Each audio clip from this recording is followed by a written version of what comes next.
A very good morning to everyone. I'm going to present on multidisciplinary approach in a case of exposure keratitis with vestibular schwannoma and 7th cranial nerve palsy. In my case, a 54-year female presented to us with chief complaint of diminution of vision and inability to close her right eye for past 2 years. Chronic foreign body sensation, photophobia in right eye for past 2 years, right-sided facial weakness for past 2 years, right-sided hearing loss for past 2 years, gait unsteadiness, headache, and drooling of saliva from right side of mouth since 6 months. The history of present illness is the same as of chief complaint, and history of past illness was not significant. The positive on ocular examination, the positive finding in right eye was best corrected visual acuity, was hand movement close to face, perception of light was present, and projection of ray was accurate. Patient can't read any plates of Ishihara chart. There was reduced wrinkling of forehead, corneal sensation was reduced in right eye, and there was inability to close upper eyelid of right eye.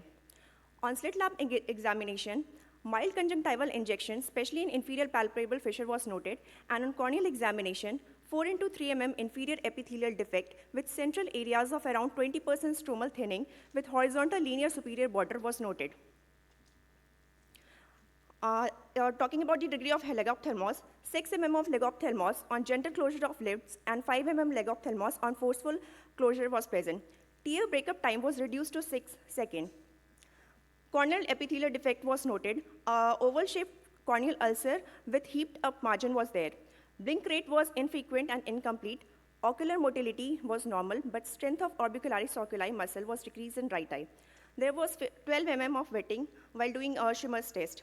On systemic examination, facial examination, 5th cranial nerve, all the sensation was reduced in the distribution of 5th cranial nerve, and right eye corneal reflex was absent. On examination of 7th cranial nerve, minimal deviation of angle of mouth to left, reduced wrinkling of forehead in right side. On 8th cranial nerve examination, Rennie's negative and Weber's lateralized to left side.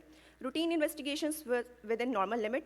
We did special investigation CT brain and MRI brain. On doing CT scan shows lobulated mass compressing fourth ventricle, and MRI showed extra-axial enhancing space-occupying lesion at right cerebropontine angle with perifocal edema and mass effect leading to compression of brainstem, cerebellum, and fourth ventricle. Management was basically done by neurosurgery and ENT specialists, in which they did right tempo retromastoid suboccipital craniotomy, and subtotal excision was done under GA. Histopathological report confirms diagnosis of vestibular schwannoma, in which antony A and antony B cell was present. In this case, the patient was unable to close the upper eyelid of right eye for prolonged period of time, leading to exposure keratitis, and for this later tarsography was done. In discussion, vestibular schwannoma is a benign intracranial tumor arising from vestibulocochlear nerve with a varying natural history.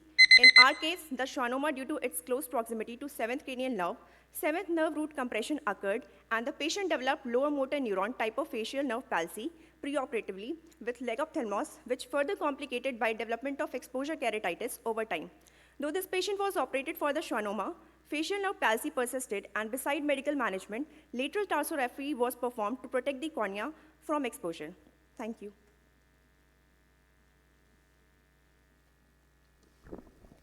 Thank you, Preeti. I think that was a nice case presentation. So the point to be taken is you have to look for all possible cause of neurotrophic keratitis when you're dealing with such cases.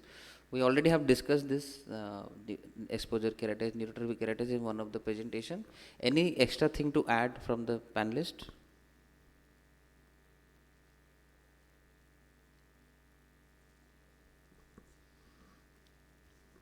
No one. I think that all of us should note that lubricants we often give, it is very important, but you must use preservative-free lubricants in all these cases because you give it over a long term. And what antibiotic would you like to give prophylactically? Ma'am, fluoroquinolones group should be avoided. Yes. And so we can use other groups. What are the other? What is your preferred prophylactic antibiotic for like just cephalosporins? No. And anyone? You people also should participate, or I'll randomly pick somebody. Dekho. Prince, what is your take? You presented that insulin, no? So which antibiotic should be preferred in neurotrophic or exposure keratitis, where you are not suspecting any infection, but you just want to give some prophylactic antibiotic which is epithelial friendly?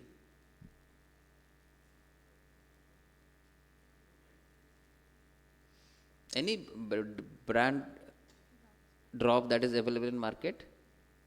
Have you heard of mycin? Mycin contains chloramphenicol and polymyxin B. Chloramphenicol. So remember, whenever you want some antibiotic which is epithelium friendly, you can prescribe that drop. है ना? Well, I don't have any interest in that company, but that came to my mind. Okay, so you can use that. Chloramphenicol, tetracycline eye drops, these are quite epithelium friendly. We don't use it routinely because they may not be as bactericidal, but here you're looking at a prevention of infection without compromising the epithelial baseline levels, right? So mycin is routinely given for prophylaxis. You are right. Don't give fluoroquinolones because specifically gatifloxacin. And in experimental studies, it's well proven gatifloxacin retards or suppresses your epithelial regeneration.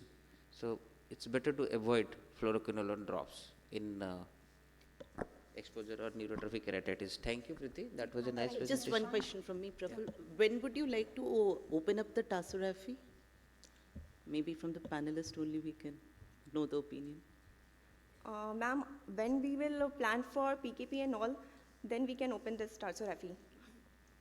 See, exposure keratitis is there, right? Yes. So PKP comes later on, है ना? Once we are sure no exposure, no surface issues. But exposure keratitis, you have done tarsography, now the epithelium has healed. So would you take it out immediately or you'll wait for some other thing to improve? So we will wait for some duration, and if it get progressed, if we are planning for amniotic membrane grafting and all, then we can open. Okay, let me give you another clue. Suppose lag of thalamus is persisting. Yes, sir. Okay, there is no improvement in your 7th cranial nerve palsy. So would you still remove the tarsography or you will continue, okay, let it be like that? No, so we will continue with the tarsography. Dr. Jaya, Yeah, what's your that's- advice to them? No, that's right. Even I would not like to open the tarsography. And oculoplasty people have seen they do some other lid surgeries to improve the closure. And a gold weight to reduce the symptoms of legophthalmos, we can use gold plate, platinum chains, and hyaluronic acid mask. You We can can do use. palpebral sling or botulinum toxin injection also. You can consider. So until the sensations come back, you cannot open the tarsography. So because if you do any planning for any other surgery, the sensations are absent, again the ulcer is going to come back. So you have to check the sensations before opening the tarsography.